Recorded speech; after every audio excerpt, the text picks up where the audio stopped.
Welcome to Orthodox Family Life. Today we're going to talk about trials and tribulations, or what I call being stripped by God. And this is a very personal subject for me and something that I've wanted to talk about because I've had several private conversations lately, and I know that there's a lot of people going through these struggles that shake us to our very foundations, and we start asking a lot of big questions of who am I and what am I supposed to be doing with my life? It's the kind of struggle that you can't really see your way through in the beginning, and you just have to trust in God. And so this has happened twice in my life, and I want to talk about each one because they're a little bit different from each other. And so this first great cleansing that I had in my life was when I was 17, 18 years old. And I recently told this story on the Thanksgiving stream that I did. The story of how I came to faith, found the church, and a lot of the gratitude and joy that I feel from that. What I didn't really touch on very much was the purging that I had to do from my former life. Being 17 and being alone in the world, there was so much that I didn't understand about the world and about myself. There was a lot of misformation that I had as a child, things that I thought about myself, or ways that I thought about myself and others, that I really had to purge these from my identity. So let me go into that a little bit. I shared before that I was kind of in the punk rock scene. I went to an art high school, and I really found like this was who I considered myself to be. It was really hard to think of myself outside of being this punk rock girl or alternative girl or whatever kind of version of it I was at the time. And when I became Orthodox, a lot of this was already starting to fall away because it was also connected to kind of the lifestyle I was leading and the friends I was with, none of who were Christian, none of who were interested in the spiritual life. It was all, light partying and, the newest bands, the most obscure bands you could find. There was a lot of that. Like, this is who you are. Who you are is who you listen to. And so our identity was wrapped up in what we knew about music, or how well we played the music we ourselves played, or the art that we did. The car that you drove, right? The stickers you had on your car, the way you wore your Doc Martens. Everything about you was all about creating this persona of who you are. And I think this is somewhat normal, at least in modern times, for young people. And we see this even more now with kids really building their own brand. They don't think about who they are as a person, but they think of their brand, right? This is something you do. This is something you don't do. These are the colors that you like. This is the aesthetic that you like. This is who you are. This is kind of what we're taught by the world. And when I became Orthodox, I really had to start stripping all that away. And it's hard to explain how painful that can be sometimes, because if I'm not this punk rock girl, if I don't have pink hair and a nose ring, if I don't wear combat boots, right? If I'm not going to these shows, then who am I? I don't know. St. Paul says in Colossians that your life is hidden with Christ in God. And so there's an aspect of this that we don't know who we are, that we actually have to find Christ. We have to unite ourselves to Christ. And this he slowly begins to reveal to us who we truly are. But the first things we have to do is kind of shed all of this stuff that we've affixed to ourselves, right? From the way we do things sometimes, to what we wear, what we listen to, how we speak, how we interact with others, right? All of this has to kind of be shed. And this isn't something I think that can be maybe forced on us from the outside, but it's to the degree that we want to engage in the spiritual life. I think we can let these things go. I was very zealous as a new convert. I really wanted to be all in, and not because of head knowledge about the church. I read very few books when I first came to the church, if any, really, in that first few months. but it was all in for changing my life and changing everything about myself. And so there was, even though there was a great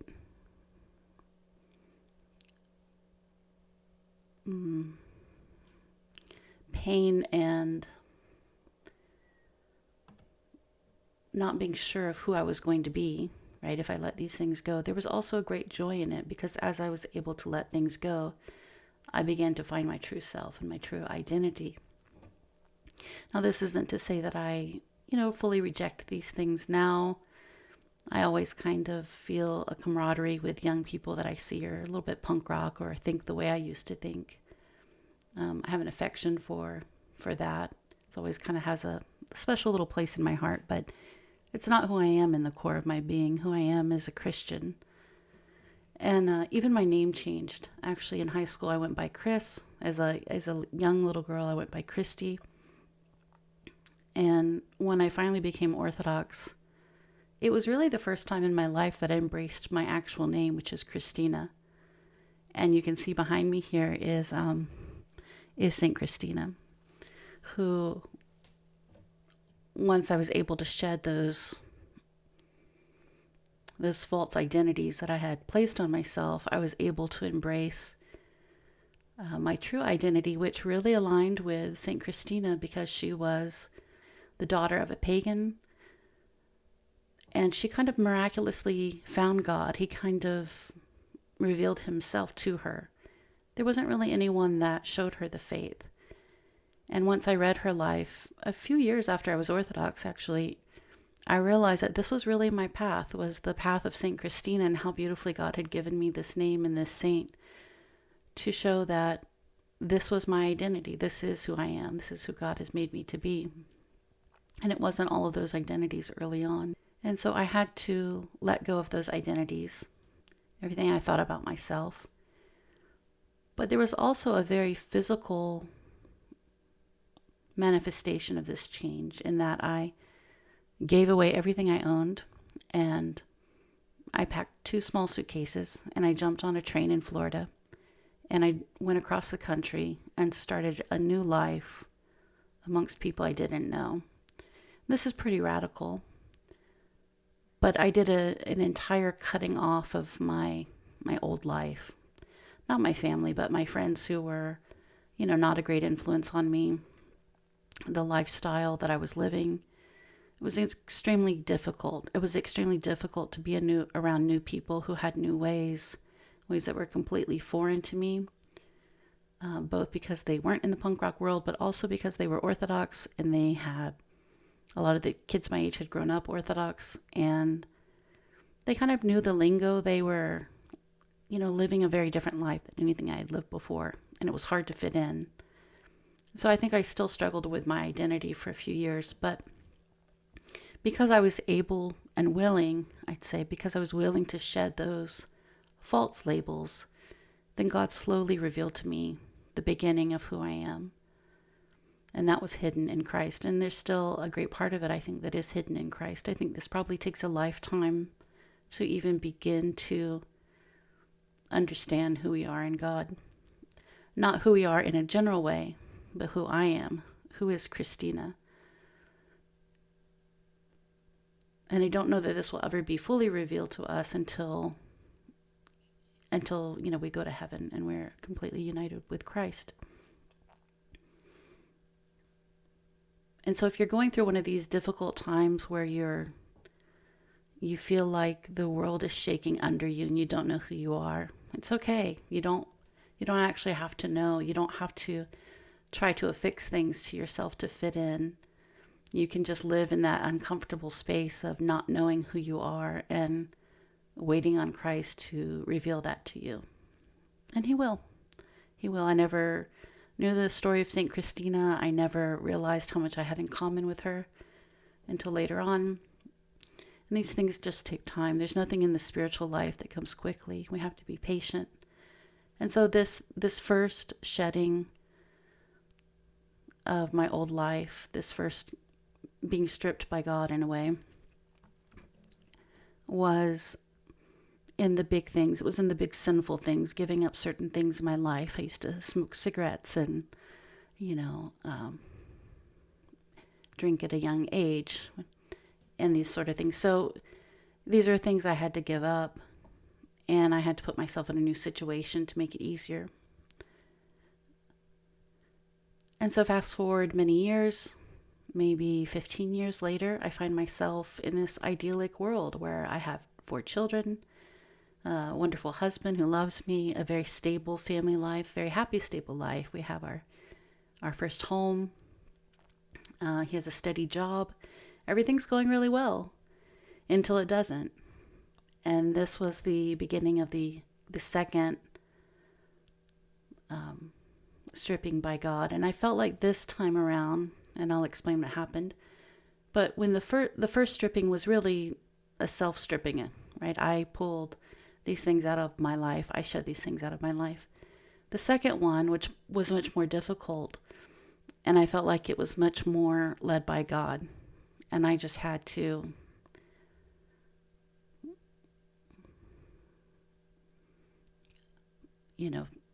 put my will into it. I had to synergize myself with what God was doing, even though it was very difficult and I didn't understand. And so I'll explain what happened, because there's no other way to explain or to emphasize how difficult these years were, without just telling you what happened. So we had been in our house for many years. We bought our house on the high in about 2008, I believe. And my husband, his job is connected to the housing market. So I think you can already see where I'm going with this. After a few years, the housing market crashes. We're still able to keep our house for a while. But eventually my husband's job completely gives out, and we end up losing the house. We also lose his job. He's working several jobs for a while, is extremely stressed out. We lose our life savings in this whole process through kind of an unfair way, which is very difficult. And so we end up moving into a house next door to a very close friend of mine who found this house for us, which I'm eternally grateful for. And so we had this, like, our life actually got really better, right? We had a newer house for a little while. We had friends next door that the kids were all friends with, and they could go out and play. And about 6 months after being there, I get a call from my dad. Both my parents were living in Florida at the time. And as I've said before, my mom was mentally ill. My dad was taking care of her and working.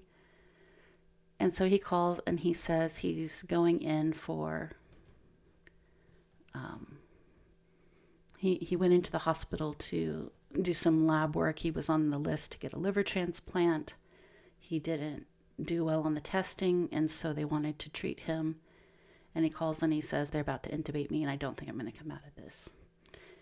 I knew my dad had some medical issues, but I didn't realize it was to this point. You know, if you're young and you haven't dealt with a lot of elderly or sick parents, you don't really know about these things. All I know is he was saying he was being intubated, which means he wouldn't be able to speak, and he might not ever speak to me again. And that was really difficult.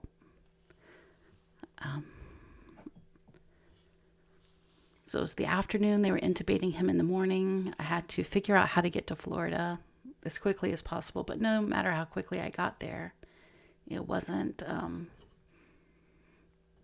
he never spoke again to us. Sorry, didn't mean to have another emotional stream here, guys. So I go to Florida. My dad is dying of liver failure. He ends up dying a few weeks later, maybe. I stay for a while. I don't remember the details, but he ends up dying pretty quickly. And it was a really beautiful death, actually. My parents converted in the same church that I did many years earlier. He became really close with the priest there. We were in the room. The doctors had already said they were going to take him off life support because all of his organs were failing. There was, they were giving him all the support they could, and they couldn't. He wasn't getting better. He wasn't going to get better. He wasn't well enough to receive the liver transplant. And so we had gathered there, the priest, the deacon, myself, my sister, I think my husband and oldest were there. And so the priest said, well, we'll do the prayers for one departing the soul, for the soul departing the body, rather. And then we'll go ahead and take him off life support. And so while we're saying these prayers for the soul to leave the body, he ends up dying basically at the amen of those prayers. And he was supposed to, according to the nurses, live several more hours, maybe another day or two. And so as we're saying the prayer, she keeps coming in saying, he's going faster now. Oh, now he's gone. And so we put down the book for those prayers, and we pick up the Panahida book, which is the memorial book where you say the first prayers for those who have departed. It was a really beautiful moment in a way, and it was a mercy of God that he didn't, that I didn't have to take my dad off life support, that he died before I had to go through with that, because it would have, I would have felt guilty about that for my whole life, I think, regardless of the fact that he was declining and there was no stopping it. So I was grateful for his end. But now we have my mom, who is mentally ill. She also has terminal cancer, and she's now alone. We live in California, right? We've just lost our house. We're barely kind of making it. And so we fly home, and we realize we have to move to Florida. We don't know for how long. My mom's diagnosis, I wasn't really sure. It was difficult to get information about my parents' illnesses because they would basically take turns going into the hospital. And so it was really confusing. Wasn't quite sure the status of things. And so we didn't know if she was going to have a few months or, 2 years. And so we end up deciding to move to Florida. However, my husband can't find work there. And so he ends up staying in California at a new job he had found. And they would fly him to Florida for 1 week a month. And so it was the kids and I, all 4 kids and I in Florida for 3 weeks, trying to help with my mom. And,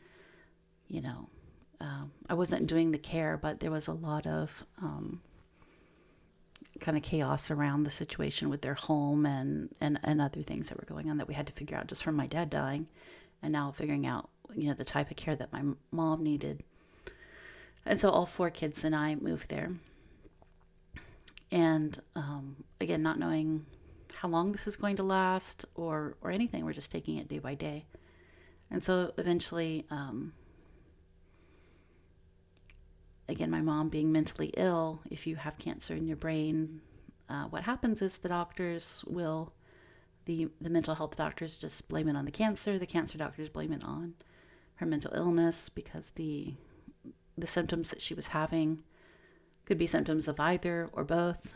And so really everyone just looked at her as a lost cause, and there was really very little help from the doctors in this period. But we just did the best we could and tried to be there for her. But even in this very difficult time, God really helped us in that he sent people into our lives that we didn't know, that showed such immense kindness. There was a man at the parish there who we didn't know, basically furnished our house for us. They had a bunch of old furniture, and because we had moved across the country so quickly, we could only take a small amount. We basically took our clothes and the Legos and our school books, and we didn't have any furniture at all. And so he just gave us all this really nice furniture. We didn't know him, but we would run into people like this that God would kind of send to us, I think, as an encouragement, and to just let us know we weren't alone in this, even though it felt very alone. It would be hard to explain to people, if I went to the DMV to deal with my dad's car, and they're like, well, where's he? Why can't your mom come and do this? And just explaining the whole situation. And then all of a sudden people would, show great kindness and give us all the help that we needed.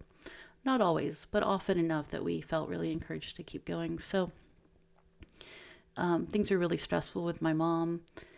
It also obviously brought up a lot of things that were from my childhood that I had run away from at 18, right? And gone to California to figure out how to be normal and how to be a human, right? A wife and a mother. And so coming back to Florida was really re-engaging with all of that childhood difficulty that I was now more able to handle as an adult. I'm an older, more stable adult now. I have some perspective.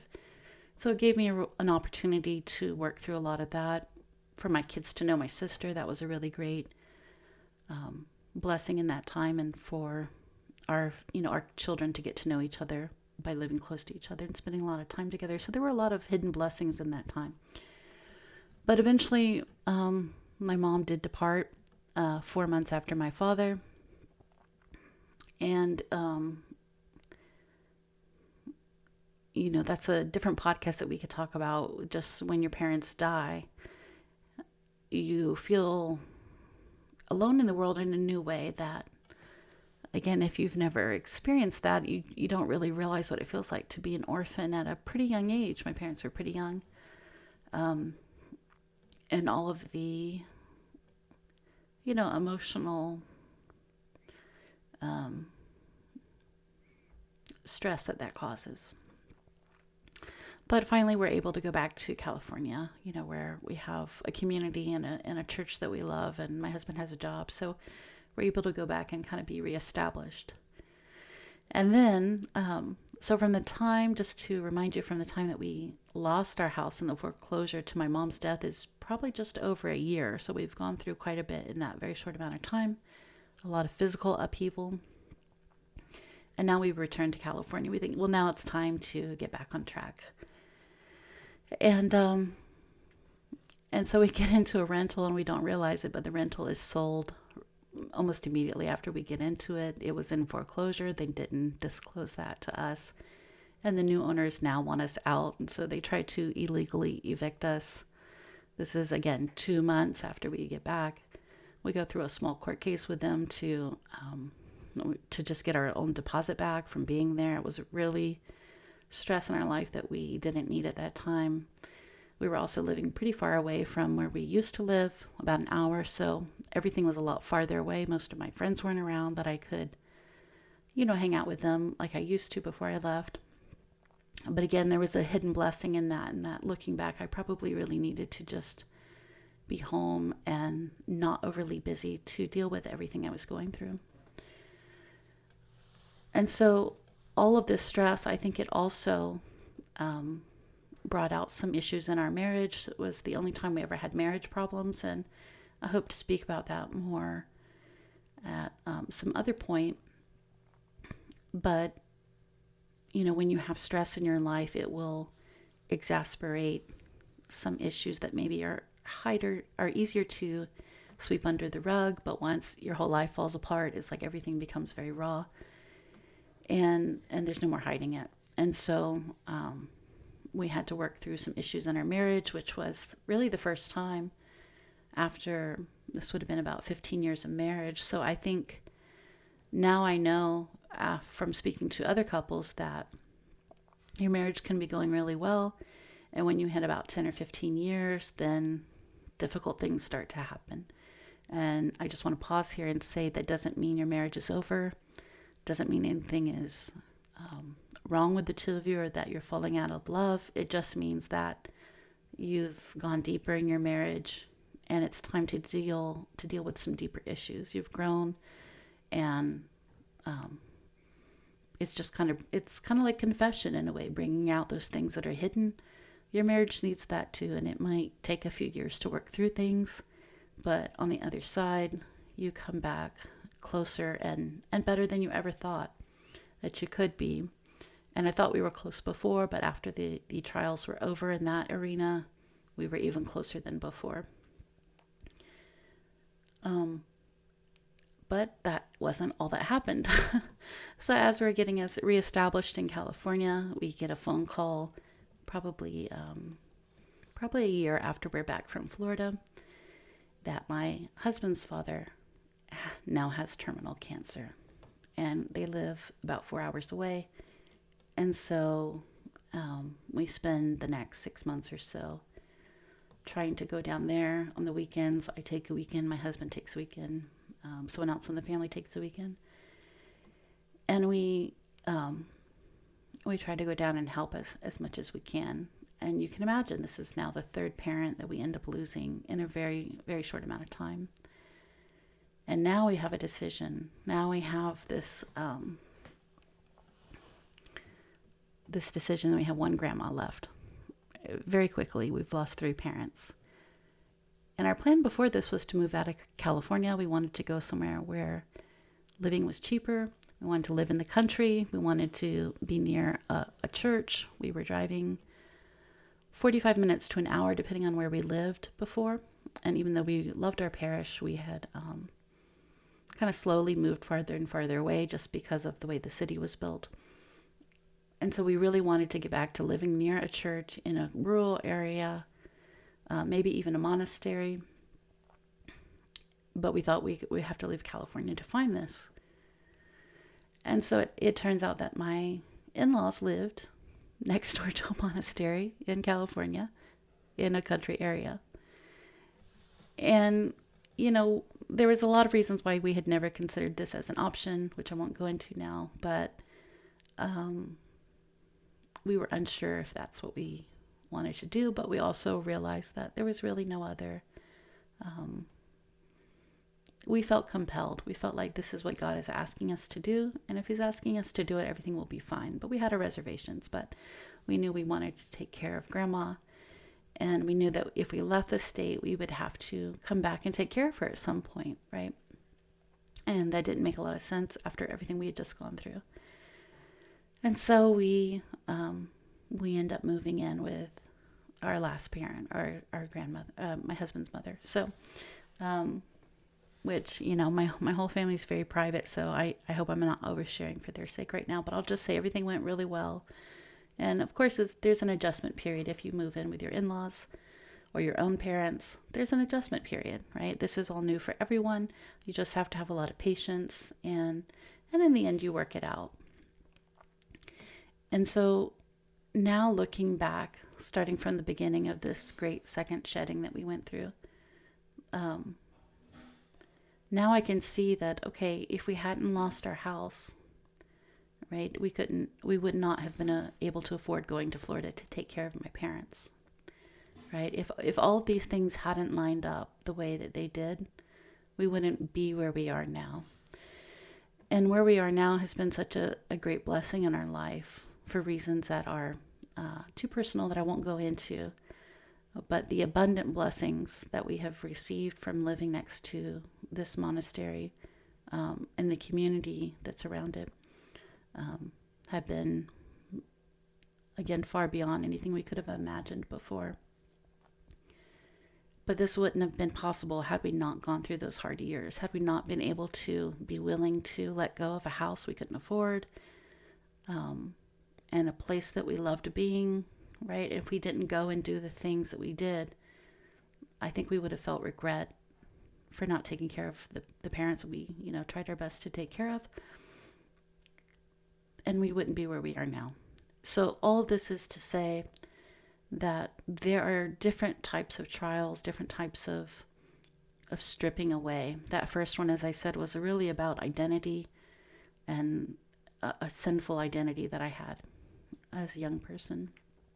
But the second one was, there was nothing sinful in where we lived or the church community that we had, but God was still calling us to let it go.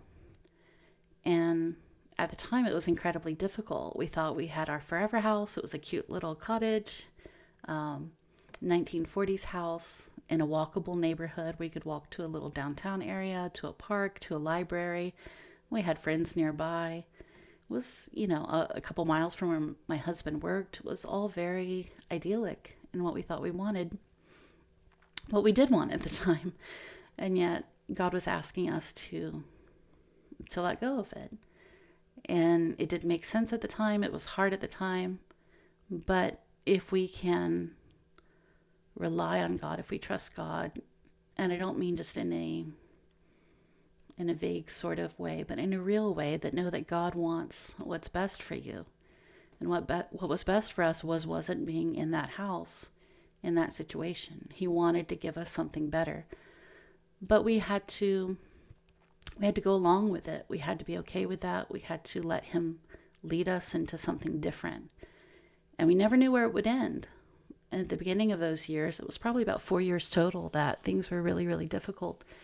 And at the beginning of those, if you would have told me where we would have ended up, I wouldn't have even been able to see the blessing that it was. So all you can do in the moment, I think, is take the next step and keep trusting God. If you feel compelled by God to do something, and I mean really compelled, like I felt compelled to leave Florida and come to California, but I also felt compelled to go back when it was time to go back. And my husband felt that same compulsion. And my best friend we lived next to, she could see that, like we were reading each other's thoughts and kind of speaking what the other was thinking, right? This was all confirmation that, okay, this is what we need to do. If we can do that, then God is always trying to lead us to something better. And you might have to go through a fire and painful things. But in the end, now that I've done this twice and I see a third one on the horizon, there's always great beauty and great peace and joy and blessings like that you can't even imagine on the other side. And if you've never done it before, then you've never experienced the blessings on the other side, then I understand why it's difficult and scary to let go and to take that leap of faith. But because I had done it at 18, it was a little easier to do it at, 35. And now that I've done it twice, the one on the horizon that I see brewing, it's going to be okay. I know that. It's going to be hard, but it's going to be okay. So all of this is to say, it's okay. It's okay to walk through the fire and to do it with trust and with a certain amount of joy even. And God will bring you out the other side. Whenever we take a leap of faith, a true leap of faith that we 100% rely on God, He is always there to catch us. I've never not had Him there to catch me and to take me to the next place. So this is who God is. This is what He is and who He is by His very nature. God is there as the one that leads us and sustains us and blesses us. And once you've gone through it, then you know exactly what I'm talking about. And if you haven't yet, then I'm here as a witness to tell you I've been through it twice. And you just have to trust as much as you can. And then you'll know at the end that what I'm saying is true. God is always there in the end to bring you to something more beautiful, more perfect, and to help you figure out who you are in Christ.